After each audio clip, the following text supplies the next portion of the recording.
O ar na nossa cobertura estava impregnado com o aroma de lírios e champanhe caro. Era um cheiro sufocante e doce, daqueles que gruda no fundo da garganta. Do meu lugar, perto das janelas do chão ao teto, a cidade se estendia abaixo. Uma tapeçaria brilhante de 1 milhão de pequenas vidas, todas alheias ao fato de que a minha estava prestes a ser destruída. Hoje à noite foi nosso 20º aniversário de casamento. 20 anos, uma vida inteira. August, meu marido, estava no centro da sala, com uma taça de champanhe erguida. Ele era o retrato do sucesso. Com seus cabelos com mechas prateadas perfeitamente penteados e seu terno sob medida esbanjando riqueza e poder. Ele tinha o mesmo sorriso encantador do dia em que o conheci. Um sorriso capaz de arrancar segredos de uma estátua. Eu já pensei que aquele sorriso fosse reservado para mim. Eu era um tolo. Nossos convidados, um grupo selecionado de parceiros de negócios, amigos da sociedade e sua família bajuladora, aplaudiram enquanto ele falava. Para Virginia, disse ele, com a voz suave como uísque envelhecido. A mulher que esteve ao meu lado por 2 décadas incríveis. Sorri, um gesto vazio e praticado que aperfeiçoei ao longo dos anos. Senti uma pontada familiar no peito, o fantasma de um amor que há muito havia se esvaído. Sua mãe, Marilyn, estava sentada em uma poltrona confortável perto da entrada. Seus olhos brilhavam com uma estranha luz triunfante. Ela parecia um predador que acabará de encurralar sua presa. Sua mão perfeitamente cuidada afagou o espaço vazio ao seu lado. Uma ordem silenciosa para a nova protegida de August, uma jovem chamada Chloe, com olhos brilhantes e uma ambição que parecia uma lâmina. O discurso de August continuou, tecendo uma história sobre nossa bela vida, nossa jornada compartilhada. Foi uma obra-prima da ficção. A verdade era uma história muito mais feia, de silêncio, segredos e uma frieza lenta e crescente que se instalou profundamente nos ossos do nosso casamento. 20 anos é um marco significativo, ele disse, seus olhos finalmente encontrando os meus do outro lado da sala. Não havia calor neles, apenas uma finalidade arrepiante. É um momento em que o homem precisa fazer um balanço, refletir sobre o que construiu e o que precisa para o futuro. Um tremor de nervosismo percorreu a plateia. Este não era o brinde de sempre. Senti minha respiração falhar. O sorriso de Marilyn se alargou um pouco. Ele pousou a taça de champanhe sobre uma mesinha com um leve clique. Do bolso interno do paletó, retirou um conjunto de documentos impecavelmente dobrados. Um envelope. Meu sangue congelou. Ele caminhou em minha direção com passos medidos e deliberados, abrindo caminho entre os nossos convidados atônitos. Ele parou bem na minha frente, com as luzes da cidade atrás dele, criando um halo cruel. Então, para o nosso 20º aniversário, Virginia, anunciou ele, em voz alta o suficiente para que todos ouvissem. Tenho um presente especial para você. Ele estendeu o envelope. Eu não o peguei. Minhas mãos pareciam chumbo ao lado do corpo. É um presente de liberdade, continuou ele, com um sorriso irônico nos lábios. Para nós dois. Ele deixou os papéis caírem na minha mão inerte. As palavras no alto eram duras e pretas. Petição para a dissolução do casamento. Um suspiro coletivo preencheu a sala. A música comemorativa de repente pareceu um canto fúnebre. 20 anos é tempo suficiente, declarou August com a voz dura. Despojada de todo o seu charme anterior. Ele gesticulou vagamente para mim como se estivesse dispensando um móvel velho. Preciso de alguém jovem agora, alguém com vida, com ambição. E você? Ele me olhou de cima a baixo, seu olhar cheio de um desgosto que doía fisicamente. Você precisa sair de casa amanhã. O silêncio que se seguiu foi absoluto. Tão profundo que eu conseguia ouvir as batidas frenéticas e aterrorizadas do meu próprio coração.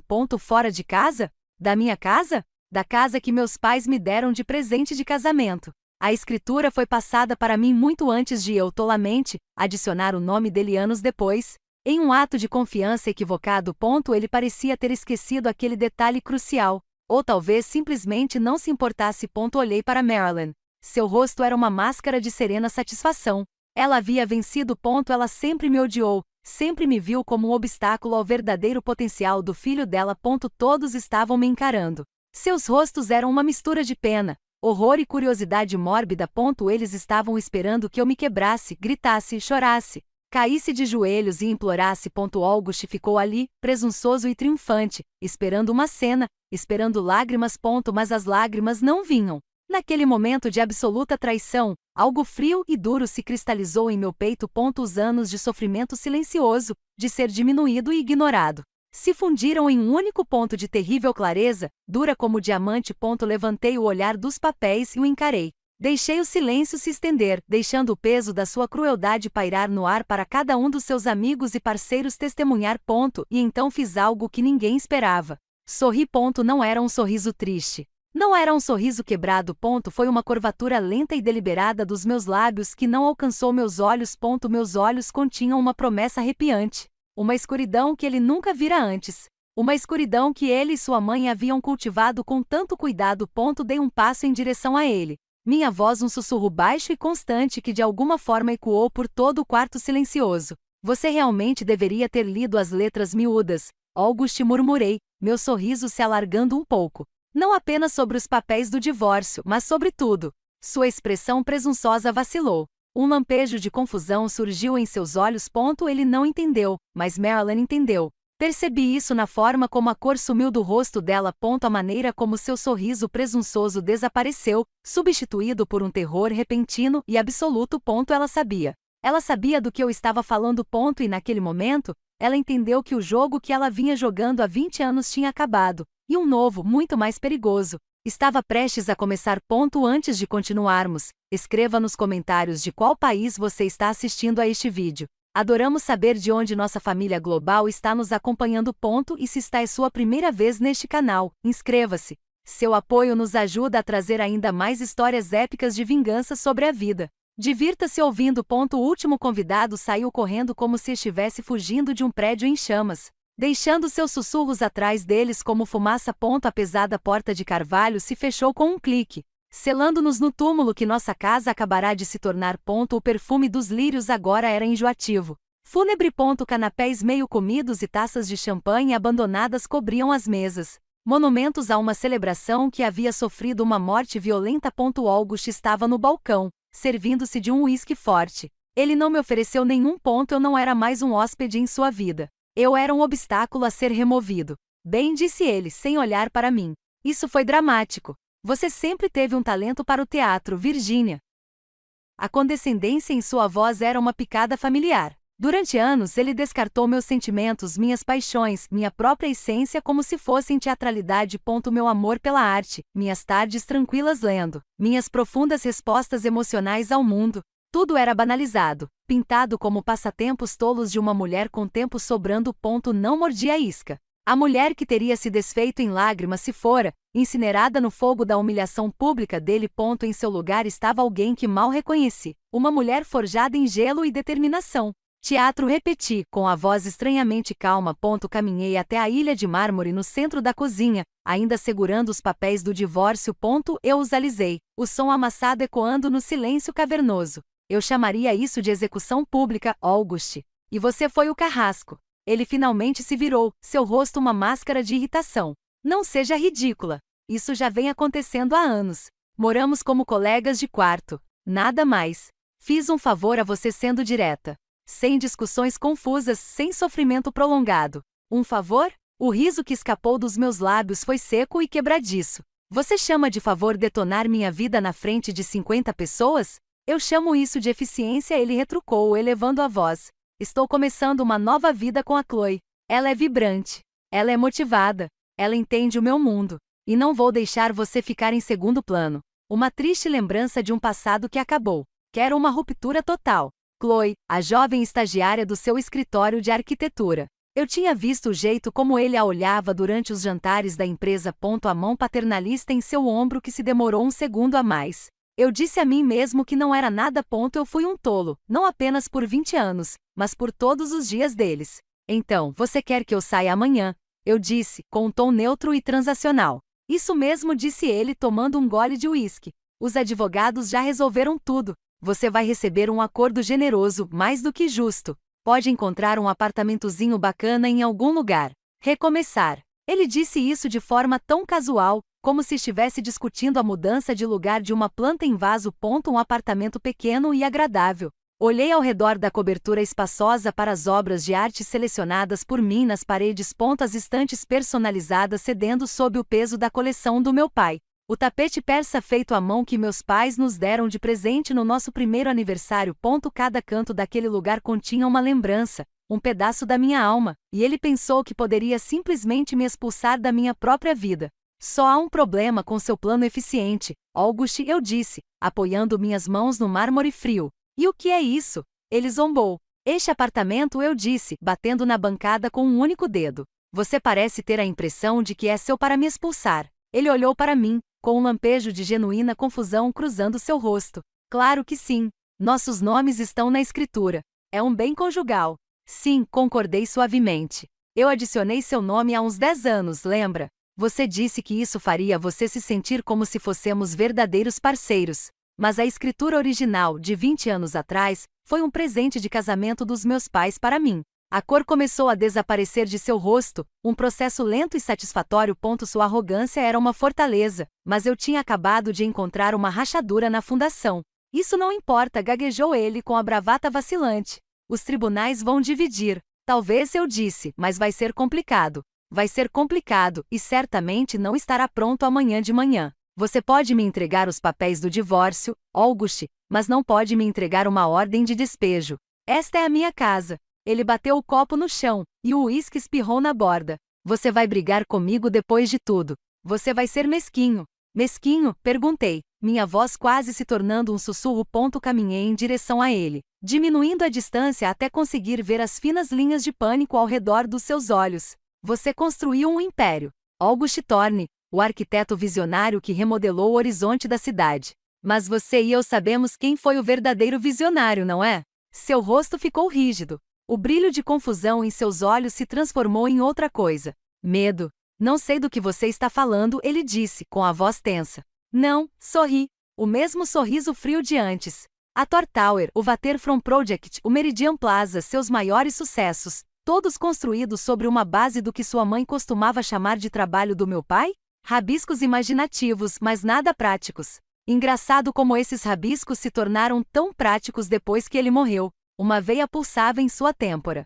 Seu pai era um homem brilhante. Eu sempre disse que ele era um mentor. Ele era mais que um mentor, sussurrei, as palavras como lascas de gelo. Ele era seu modelo, e acho que está na hora de todos verem os designs originais.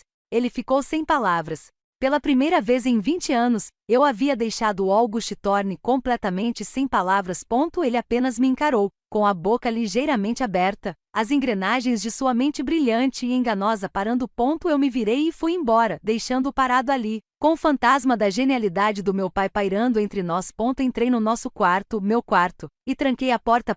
Minhas pernas finalmente cederam, e eu deslizei pela madeira fria até o chão. Os papéis do divórcio amassados na minha mão. A fria determinação que me fez passar pelo confronto finalmente cedeu, e uma única lágrima quente percorreu meu rosto. Não era uma lágrima de tristeza. Era uma lágrima de raiva. O jogo tinha acabado de começar e eu não estava mais jogando segundo suas regras. A primeira luz do amanhecer entrava pelas persianas, projetando longas sombras esqueléticas no quarto. Eu não tinha dormido. Dormir parecia um luxo que eu não podia mais me dar. Uma rendição.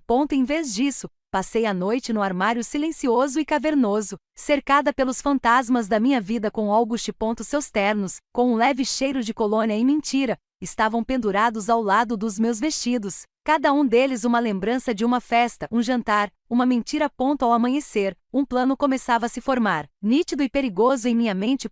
Não bastava expô-lo por roubar o trabalho do meu pai. Era apenas a superfície, a parte do iceberg visível acima da água.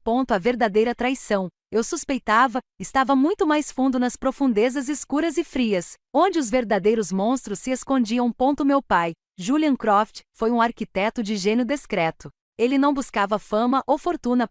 Ele perseguia ideias, esboçando estruturas fantásticas que desafiavam a gravidade em guardanapos e blocos de notas.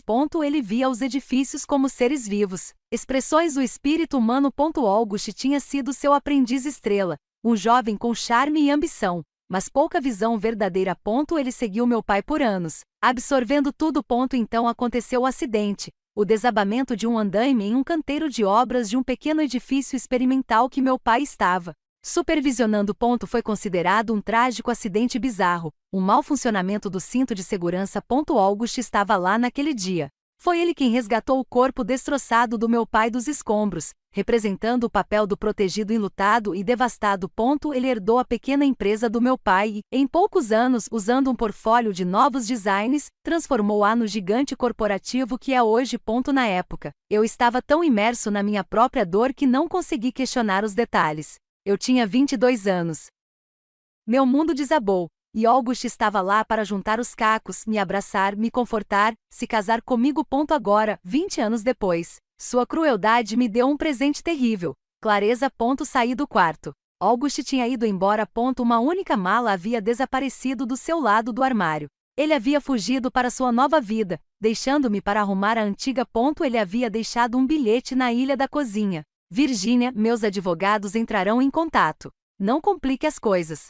Eu ri, um som sem humor que ecoou na cobertura vazia. Ah, August, sussurrei para o quarto silencioso. Você não tem ideia do que é feio. Meu alvo era o antigo escritório do meu pai. Quando nos mudamos para a cobertura após a morte dele, insisti em recriá-lo exatamente como era. August chamou isso de mórbido, mas eu não suportava deixar essa parte dele ir. Era uma sala em que ele raramente entrava. Ele dizia que estava cheia de fantasmas. Agora eu sabia que ele só estava com medo das evidências. O quarto cheirava a papel velho, couro e terebintina. Era um aroma que trazia uma onda aguda e dolorosa de nostalgia. Passei a mão pela superfície arranhada de sua mesa de desenho. Seus projetos estavam todos meticulosamente arquivados em armários altos de metal. August os arquivou para mim anos atrás. Abri uma gaveta com a etiqueta conceitual inacabada. Estava cheio de dezenas de portfólios. Passei horas ali, com as mãos empoeiradas e o coração pesando no peito. E então eu encontrei um grosso portfólio encadernado em couro, escondido bem no fundo, com um rótulo errado de parques da cidade e propostas de lazer. Fiquei sem fôlego. Lá dentro não havia planos para parques. Eles foram a gênese de todos os grandes projetos que August já construiu. Lá estava a torre alta e retorcida da Torre Thor, esboçada pela caligrafia familiar e elegante do meu pai, com anotações na margem sobre a dinâmica do cisalhamento do vento e da carga. Havia os esquemas iniciais para o projeto da orla, um design revolucionário usando materiais recuperados, uma ideia que August reivindicou como sua própria inovação ecológica. Página após página, uma história escrita por fantasmas de toda a carreira de August. Mas foi a última página que me fez perder o sangue. Era um esboço preliminar do prédio onde meu pai havia morrido. Era um desenho pequeno e complexo, e no final, com a letra do meu pai, havia uma nota assustadora datada do dia anterior à sua morte. August, preocupado com a integridade da estrutura de suporte do andaime oeste, disse que é perda de tempo e dinheiro verificar as soldas 2 vezes. Eu disse a ele que segurança nunca é um desperdício. Ele pareceu irritado. Vou inspecionar eu mesmo amanhã de manhã. Deixei cair o portfólio. As páginas se espalharam pelo chão. Um medo frio e rastejante, escorregadio e oleoso, me preencheu. Não foi um acidente bizarro. Foi um mau funcionamento. Um mau funcionamento sobre o qual August havia sido avisado, um mau funcionamento que ele havia descartado, um mau funcionamento que havia ocorrido no próprio andaime que meu pai foi inspecionar pessoalmente porque seu ambicioso protegido havia economizado. Foi apenas negligência ou foi algo mais? Será que August, vendo a oportunidade e sabendo que meu pai iria para lá, simplesmente deixou acontecer? Ele teria visto o homem que o orientou, o homem cujo gênio ele estava prestes a roubar, cair para a morte. O pensamento era tão monstruoso, tão completamente maligno, que senti uma onda de náusea. Não se tratava mais apenas de uma carreira roubada. Tratava-se de uma vida roubada, a vida do meu pai. Meus olhos caíram sobre uma pequena caixa de madeira trancada na mesa do meu pai, uma que eu não abria há anos. Continha seus pertences pessoais, coisas que a polícia nos havia devolvido após o acidente, suas chaves, sua carteira e um pequeno caderno de bolso. Nunca consegui me obrigar a ler. Era muito doloroso. Minhas mãos tremiam quando encontrei a chave e abri a caixa. O caderno estava gasto, a capa mole pelo uso. Abri o. Estava repleto de suas observações habituais, notas sobre materiais, esboços, pensamentos sobre luz e sombra. Mas enfiado num pequeno bolso na contracapa havia um pedaço de papel amarelado e dobrado. Era uma cópia carbono de uma fatura de materiais. Uma ordem de compra para os suportes de aço do andaime oeste. Foi assinado e aprovado não pelo meu pai, mas por August. E ao lado da descrição do item, havia uma nota escrita à mão pelo fornecedor. Seguindo as instruções de Attorney, fornecemos aço não estrutural grau B em vez do grau A especificado. Economia significativa de custos. Por favor, confirme este desvio da especificação original. Não houve confirmação. Meu pai nunca tinha visto. August o ignorou, encomendou materiais mais baratos e mais fracos, então, argumentou contra as mesmas verificações de segurança que teriam exposto seu engano. Era isso. Era a prova. Era a arma. Minha dor, que havia sido uma dor surda por 20 anos, agora estava afiada como uma lâmina. Minha vingança não seria apenas retomar meu lar ou o legado do meu pai. Seria tirar a liberdade de August. Os dias seguintes foram uma confusão de propósitos alimentados pela cafeína. August enviou algumas mensagens curtas, perguntando quando eu desocuparia o imóvel. Ignorei. Deixe eu pensar. Deixe eu ficar ansioso. O medo do desconhecido seria sua primeira experiência do desamparo que ele havia me infligido. Eu sabia que não conseguiria fazer isso sozinho. Precisava de um advogado, mas não de um dos tubarões do mundo de August. Homens internos de $1000 que trocavam favores em jantares com bife. Eu precisava de alguém faminto. Alguém que visse o mundo em preto e branco, certo e errado. Encontrei-o através de um serviço de encaminhamento de assistência jurídica. Seu nome era Ben Carter, e seu escritório era um espaço apertado e desorganizado acima de uma padaria, um mundo distante das torres de vidro reluzentes onde August conduzia seus negócios. Ben era jovem, talvez tivesse 30 anos. Tinha olhos cansados por terem visto muita coisa e um terno amassado que já tinha visto dias melhores. Ele olhou para mim, sentada à sua mesa desarrumada, e pude ver o ceticismo em seus olhos. Uma mulher rica de uma cobertura chorando.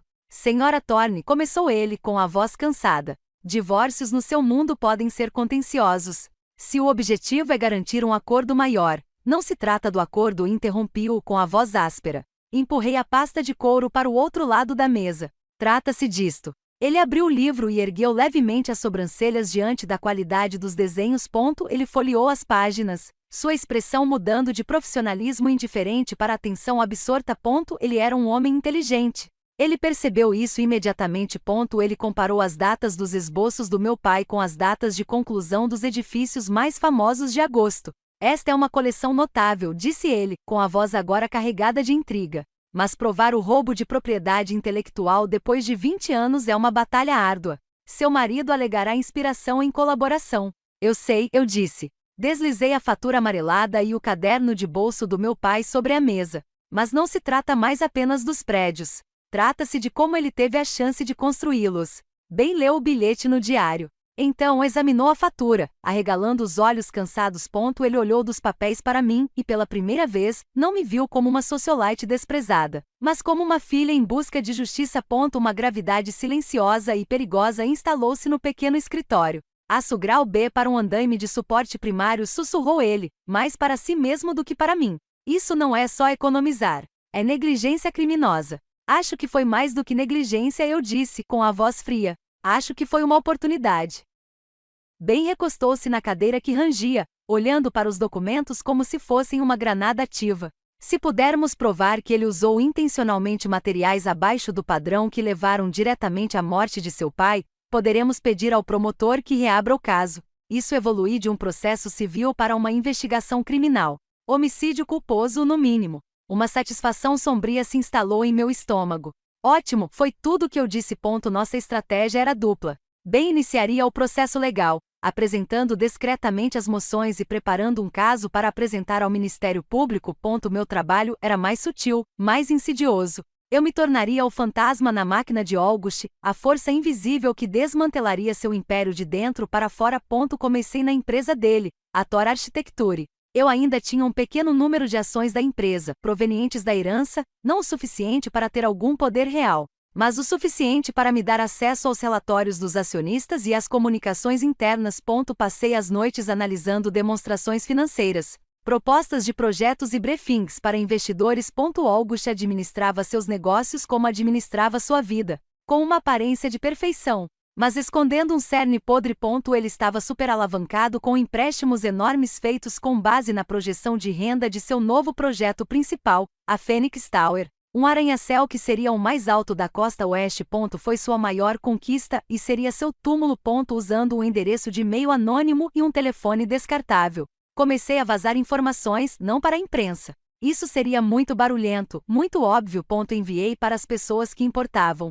Os investidores. Um único e-mail criptografado para o principal fundo de hedge que apoia a Phoenix Tower, contendo uma cópia digitalizada do projeto original do meu pai para uma torre surpreendentemente semelhante, mas estruturalmente superior. O assunto era simples.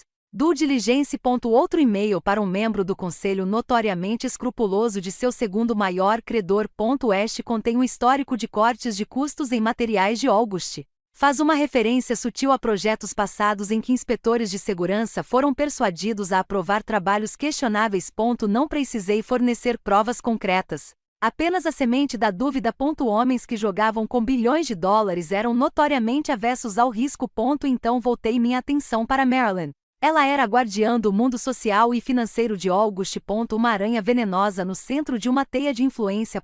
Ela controlava as nomeações do conselho, presidia as instituições de caridade mais poderosas da cidade e usava a fofoca como uma arma. Ela foi minha algoz por 20 anos. Seus insultos suaves e elogios indiretos tinham o objetivo de minar minha confiança e me fazer sentir pequena e indigna de seu precioso filho. Lembrei-me de algo que ela disse anos atrás em um jantar, gabando-se da longa história de sua família na cidade. A família Thor vem construindo esta cidade há 100 anos, ela ronronou. Nossas raízes são profundas. Comecei a investigar, não as raízes de August, mas as dela. Seu nome de solteira era Prescott. Passei dias nos arquivos da cidade, folheando microfichas de jornais antigos e registros de propriedades. Para uma família com raízes tão profundas, sua história foi surpreendentemente obscura. E então eu encontrei uma série de artigos da década de 1950 sobre um enorme escândalo de construção e zoneamento. Vários funcionários da cidade foram indiciados por aceitar subornos para rezoneamento de áreas residenciais para desenvolvimento comercial lucrativo. Bairros inteiros foram demolidos. O mentor do esquema, um empreendedor que se safou, usando suas conexões políticas para evitar indiciamento, era um homem chamado Charles Prescott, pai de Marilyn. O escândalo arruinou centenas de famílias, mas os Prescotts ficaram mais ricos do que nunca. Eles construíram sua fortuna com base nos destroços da vida de outras pessoas. Era o negócio da família. Agora eu entendia a obsessão de Marilyn com o sucesso de August. Não era apenas uma questão de orgulho maternal. Tratava-se de dar continuidade ao legado familiar de aquisição de poder e riqueza, independentemente do custo humano. Sua cumplicidade na crueldade de August não era passiva. Era arraigada, herdada. Ela não era apenas sua mãe. Ela era sua mentora. Encontrei uma lista de famílias que perderam suas casas no escândalo de Prescott. Muitos se mudaram, mas alguns ainda estavam na cidade, com seus nomes esquecidos pela história. Encontrei um neto de uma dessas famílias, jornalista de uma pequena publicação online independente conhecida por seu trabalho investigativo. Enviei-lhe um pacote anônimo. Continha todas as evidências do antigo escândalo, juntamente com um simples bilhete digitado. As raízes de uma árvore venenosa nunca dão bons frutos. É hora de analisar o que cresceu a partir do legado de Charles Prescott. Comece com a Thor Architecture. Eu tinha plantado as sementes. Agora só faltava esperar que elas crescessem. A cobertura não era mais uma jaula. Era minha sala de guerra. E de suas janelas eu observava a cidade, esperando os primeiros tremores do terremoto que eu acabará de provocar. Uma semana depois, o primeiro tremor aconteceu. Eu estava tomando meu café da manhã quando meu telefone vibrou com um alerta de notícias. O projeto Phoenix Tower da Thor Architecture enfrenta escrutínio de investidores em meio a alegações de plágio. O artigo era vago, citando fontes anônimas e rumores não confirmados sobre as origens do design do projeto, mas era o suficiente. As ações da empresa de August, que era negociada publicamente, caíram 5%. Um pequeno tremor, mas o sismógrafo estava ativo. August chamou, sua voz uma tempestade furiosa. O que você fez, Virginia? É você vazando bobagens para a imprensa? Não faço ideia do que você está falando, August respondi com a voz plácida. Talvez seus investidores estejam apenas ficando com medo. É um mercado volátil. Não se faça de bobo comigo, ele rugiu. Isso tem suas digitais por todo lado. É sobre o apartamento, não é? Você está tentando me chantagear para te deixar ficar. Era impressionante o seu narcisismo. Ele não conseguia conceber um motivo além dos seus desejos imediatos. Ele achou que era uma disputa mesquinha por propriedade. Não fazia ideia de que eu estava travando uma guerra pela alma do meu pai. Não sou eu quem precisa se preocupar com um lugar para morar, August, eu disse calmamente e desliguei. O próximo tremor ocorreu 2 dias depois e foi direcionado diretamente a Marilyn. A publicação online publicou uma longa exposição intitulada A Fundação das Mentiras, como a dinastia Prescott-Thorne foi construída sobre um passado roubado. O artigo detalhou meticulosamente o escândalo de zoneamento da década de 1950, conectando o pai de Marilyn diretamente às famílias que foram deslocadas. Depois, mudou de ideia, traçando um paralelo com as atuais alegações que circulam em torno da Tor Architecture, sugerindo um padrão de práticas predatórias transmitidas de uma geração para outra. A história foi uma bomba em nosso pequeno círculo social de fofocas. A posição de Marilyn como bússola moral e caridosa da cidade ficou imediatamente comprometida. A presidente do conselho do museu convocou uma reunião de emergência. Os doadores de suas instituições de caridade começaram a fazer perguntas incisivas. A teia que ela havia tecido tão cuidadosamente por décadas estava começando a se desfazer. Ela chegou à cobertura naquela tarde sem avisar. Usou a própria chave, uma violação que me deixou furioso. Ela me encontrou no escritório do meu pai, com o portfólio de seus desenhos originais espalhados sobre a mesa de desenho. Ela não parecia a predadora triunfante da festa. Seu rosto estava pálido, e seu batom perfeitamente aplicado era um traço vermelho contra sua pele pálida. Seus olhos, normalmente tão afiados e zombeteiros, estavam arregalados de um medo que ela não conseguia esconder. Qual é o significado disso, Virginia? Ela perguntou com a voz sibilante. Ela acenou com o celular, e o artigo escandaloso apareceu na tela. Essa porcaria, essas mentiras sobre meu pai. A verdade raramente é pura, Marilyn, eu disse, sem tirar os olhos dos desenhos. Você fez isso, ela acusou, entrando mais na sala. Seus olhos pousaram nos desenhos e ela congelou. Ela os reconheceu. Claro que sim. Ela os vira inúmeras vezes no escritório do meu pai, quando ela e August vinham jantar, com sorrisos transbordando de falsa afeição. Você está tentando destruir meu filho, ela sussurrou. A acusação agora carregada de um tom de súplica. Depois de tudo que ele fez por você, ele lhe deu esta vida. Finalmente olhei para cima. Meu olhar era tão frio e duro quanto o aço que deveria estar naquele andaime. Esta vida, esta gaiola dourada, esta vida foi comprada com o gênio do meu pai e paga com seu sangue. Você sabia. Você sabia o tempo todo. Sua compostura vacilou. Eu sabia que seu pai era um sonhador e meu filho um realizador. August pegou essas ideias e as tornou realidade. Ele construiu um império. O que seu pai teria feito com elas?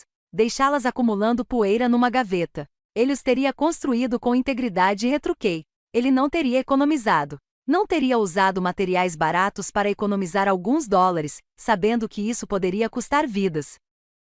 Vi um lampejo de algo em seus olhos. Uma lembrança. Um lampejo de pura culpa. O acidente, ela sussurrou, levando a mão à garganta. Você não pode, August não iria, não é mesmo? Levantei-me e dei a volta na mesa até ficar bem na frente dela. Ela era uma mulher alta, mas naquele momento pareceu encolher. Ele estava lá, Marilyn.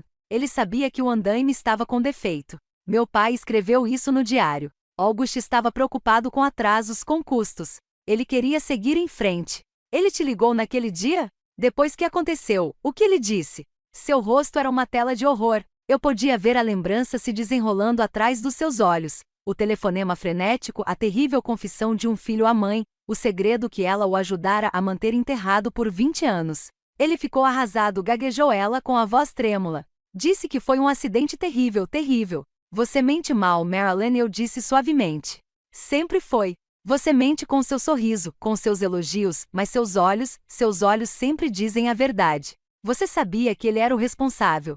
Talvez não soubesse de todos os detalhes, mas sabia da ambição dele e da sua negligência que levou à morte do meu pai. E você o ajudou a encobrir isso. Você o ajudou a construir uma nova vida em cima do túmulo do meu pai. Ela cambaleou para trás e bateu em uma estante. Uma foto emoldurada caiu no chão, e o vidro se estilhaçou. Era uma foto minha e de um jovem August no dia do nosso casamento. Felizes e ingênuos condenados. Você tem que parar com isso, implorou ela, sem o que lhe restava de autoridade, substituída por puro desespero. Você vai acabar com ele. Vai acabar com tudo. Ele já está arruinado, eu disse, com a voz desprovida de qualquer emoção. Ele se arruinou há 20 anos, e você o ajudou a varrer as evidências para debaixo do tapete. Mas a questão da verdade, Marilyn, é que ela não se deteriora. Ela espera, e sua paciência acabou. Abaixei-me e peguei a moldura quebrada. Retirei cuidadosamente a fotografia do nosso casamento, um dia que agora parecia uma cena da vida de outra pessoa. Rasguei-o ao meio. E o som do papel rasgando soou estranhamente alto no quarto silencioso. Deixei cair os 2 pedaços aos pés dela. Saia da minha casa, eu disse, com a voz baixa como um comando. Ela olhou para mim, abrindo e fechando a boca, mas nenhum som saiu. A serpente havia sido desarmada. Ela se virou e fugiu, deixando para trás o vidro quebrado e as 2 metades de uma mentira. O ar no escritório parecia mais limpo, mais leve. Eu havia confrontado um dos monstros, e agora só restava um. A cidade estava tensa. Os escândalos gêmeos, os boatos de plágio e o fantasma ressuscitado da conspiração de zoneamento de Prescott haviam criado a tempestade perfeita. O mundo de August, antes uma fortaleza de aço e vidro, estava começando a apresentar rachaduras sob pressão.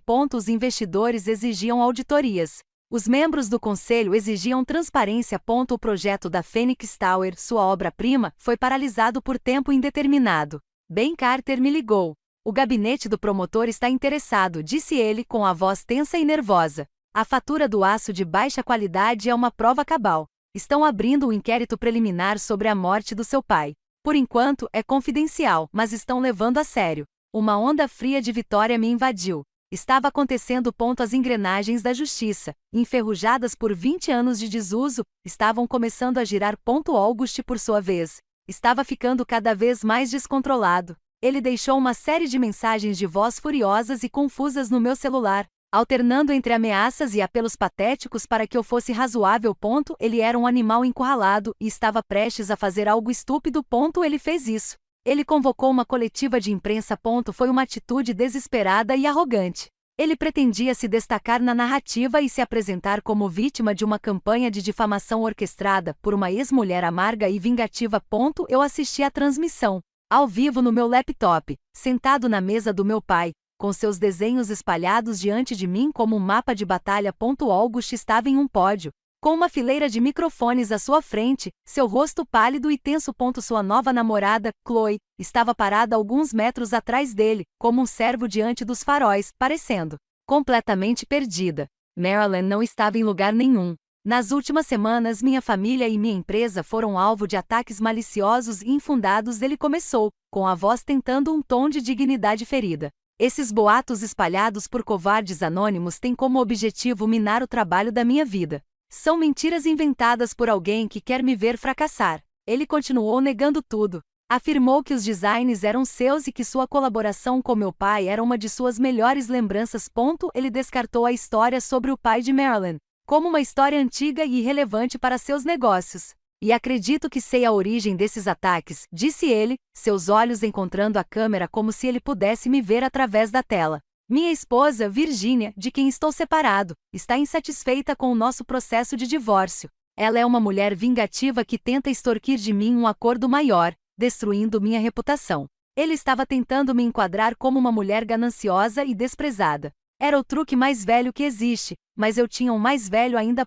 Enquanto ele falava, Ben entregava pessoalmente um pacote ao detetive responsável pelo caso recém-reaberto. Continha uma cópia autenticada do diário do meu pai, a fatura original e um cronograma detalhado dos eventos. Ele também entregou um pacote idêntico ao repórter investigativo mais tenaz do maior jornal da cidade. Quando a coletiva de imprensa de agosto atingiu seu ápice de autopiedade, o telefone do repórter vibrou, e depois outro. Alertas de notícias começaram a circular pela sala. Os jornalistas começaram a murmurar, olhando para os celulares e depois para August com novos olhares predatórios. A primeira pergunta veio do repórter que eu havia escolhido. Sr. Thorne, ela chamou com a voz áspera. O senhor alega que esses ataques são infundados, mas recebemos documentos, incluindo uma fatura assinada pelo senhor, mostrando que aprovou a compra de aço de qualidade inferior, não estrutural, para o andaime que desabou e matou Julian Croft. Pode comentar sobre isso? O sangue sumiu do rosto de August. Ele foi pego de surpresa. Sua narrativa cuidadosamente construída desmoronou em um instante. Isso é absurdo, gaguejou ele. Esses documentos devem ser falsificações. Também recebemos trechos do diário pessoal do Sr. Croft, gritou outro repórter, datado do dia anterior à sua morte, no qual ele afirma que você discutiu com ele sobre o custo e a necessidade de verificações de segurança naquele mesmo andaime. Isso também é uma falsificação? August olhou para o mar de repórteres, sua boca abrindo e fechando. O arquiteto charmoso e poderoso havia desaparecido. Em seu lugar havia um homem culpado, nu e exposto sob o brilho intenso das luzes. Chloe olhou para ele, sua expressão era uma mistura de confusão e horror. Finalmente percebendo que havia atrelado sua carroça a uma estrela cadente. Ele não conseguiu responder. Ficou ali parado sem palavras, enquanto as perguntas o atingiam como marteladas. Ele havia entrado em seu próprio julgamento, e o veredito estava sendo proferido ao vivo para toda a cidade ver. Ele se virou e fugiu do pódio, empurrando seus assessores. Enquanto os repórteres o seguiam em massa. Fechei meu laptop. Um silêncio profundo e silencioso tomou conta do escritório. Não era a emoção vertiginosa da vitória. Era uma sensação mais pesada e sombria. A sensação de um peso antigo e terrível finalmente sendo tirado. O colapso não foi mais calculado. Foi em queda livre. E eu sabia exatamente onde agosto chegaria. Ele veio naquela noite. Eu sabia que veria. Eu estava esperando por ele. A cobertura estava escura, exceto por uma única lâmpada iluminando a mesa de desenho no escritório do meu pai. Eu havia organizado os desenhos originais da Torre Thor em sua superfície. Um testemunho silencioso de sua fraude monumental. O som da porta da frente sendo arrombada ecoou pelo apartamento. Seguido por seus passos pesados e frenéticos. Ele invadiu o escritório. Com o cabelo desgrenhado e os olhos arregalados de desespero. Ele parecia um rei cujo reino tinha acabado de ser destruído pelo fogo. Ele fervia, a voz um sussurro rouco e áspero. Você fez isso. Você me arruinou. Você já estava arruinado, August, eu disse, com a voz calma. Você estava arruinado no momento em que decidiu que sua ambição valia mais do que a vida de um homem. A vida do meu pai. Foi um acidente, ele gritou, perdendo completamente a compostura. Ele se lançou para a frente, passando o braço sobre a mesa de desenho. Os desenhos inestimáveis caíram no chão como folhas caídas. Um acidente trágico e inevitável. Foi um acidente quando você encomendou o aço mais barato? Perguntei, sem levantar a voz. Foi um acidente quando você ignorou o aviso do fornecedor? Foi um acidente quando você discutiu com meu pai, dizendo que uma verificação de segurança era um desperdício de dinheiro? Cada pergunta era um prego em seu caixão. Ele me encarou com o peito arfando. As mentiras que ele havia contado por 20 anos haviam desaparecido. Entre nós só havia a verdade nua e feia. Ele estava me segurando, ele finalmente confessou, com as palavras arrancadas dele. Ele era um gênio, sim, mas não tinha visão de futuro. Queria construir monumentos, não um negócio. Ele teria mexido nesses projetos para sempre, sem nunca inovar. Eu os tornei reais. Construí um império a partir dos seus rabiscos. E tudo que custou foi tudo, eu disse suavemente. Eu te dei tudo, ele rugiu, apontando um dedo trêmulo para mim. Esta vida, as festas, o respeito. Eu te dei tudo. Você me deu uma gaiola, respondi, caminhando em sua direção. Você pegou minha dor e a usou para me prender. Você se casou comigo para silenciar qualquer dúvida, para possuir o legado do meu pai e também o da filha dele. Você me diminuiu, me menosprezou, me fez sentir pequeno, para que eu nunca tivesse confiança para olhar de perto o homem que você realmente era. Mas você cometeu um erro, August. Você se acomodou. Você pensou que depois de 20 anos, a mulher com quem se casou teria ido embora para sempre. Você pensou que ela simplesmente choraria e desapareceria. Seu rosto se contorceu, uma máscara de raiva e autopiedade. Eu te amei, Virginia. As palavras eram tão obscenas, tão completamente falsas que eu ri. Foi uma risada genuína, e o som dela pareceu chocá-lo mais do que a minha raiva. Não, você não fez isso, eu disse, o último riso se esvaindo. Você adora a ideia de mim, a filha de Julian Croft, a esposa perfeita, tranquila e respeitável que legitimou seu trono roubado. Você não sabe nada sobre amor. O amor não descarta alguém depois de 20 anos porque essa pessoa não é mais nova. O amor não humilha e não trai. Ele não tinha resposta para isso. Apenas olhava para os desenhos no chão, os símbolos de sua ascensão e queda. Eles estão reabrindo o caso, eu disse a ele, com a voz monótona. A polícia, o promotor, acabou. A luta o abandonou. Seus ombros caíram. A raiva selvagem em seus olhos foi substituída por um terror vazio e oco. Ele finalmente entendeu. Não se tratava de divórcio, dinheiro ou propriedade. Tratava-se de justiça, do tipo que não pode ser comprada ou intimidada. O que você quer, Virginia? Ele sussurrou com a voz embargada. Diga-me o que você quer, e eu te darei. Olhei para esse homem, esse estranho com quem dividi a cama por 2 décadas. Não senti nada. Nem ódio nem pena, apenas um vasto espaço vazio onde antes havia uma vida. Quero meu pai de volta, eu disse, com a voz embargada pela primeira vez. Quero de volta os 20 anos que você roubou de mim. Os anos que passei amando um fantasma e vivendo uma mentira. Mas já que você não pode me dar isso, vou me contentar em ver você pagar pelo que fez. Como se fosse uma deixa, o som das sirenes começou a soar na rua abaixo, ficando cada vez mais próximo. Luzes vermelhas e azuis brilhavam nas janelas, pintando o quarto com cores estroboscópicas. Augustus ouviu. Levantou a cabeça de repente. Com os olhos arregalados de pânico. Ele olhou para mim e depois para a porta como um rato encurralado procurando uma fuga que não estava lá. Você os chamou, ele sussurrou. Eu não precisava, eu disse. A verdade tem um jeito de fazer barulho. Uma batida firme e pesada soou na porta. Senhor Thorne, aqui é a polícia. Temos um mandado. Abra a porta. Ele olhou para mim uma última vez, seu rosto uma ruína de descrença e desespero.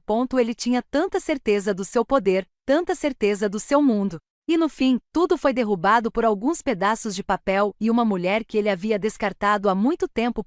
Não fiquei olhando enquanto o levavam. Não precisava. Virei-me de costas e comecei a recolher os desenhos do meu pai do chão, um por um, alisando cuidadosamente os vincos. Minhas mãos estavam firmes. Os fantasmas na sala finalmente se aquietaram. A casa era minha.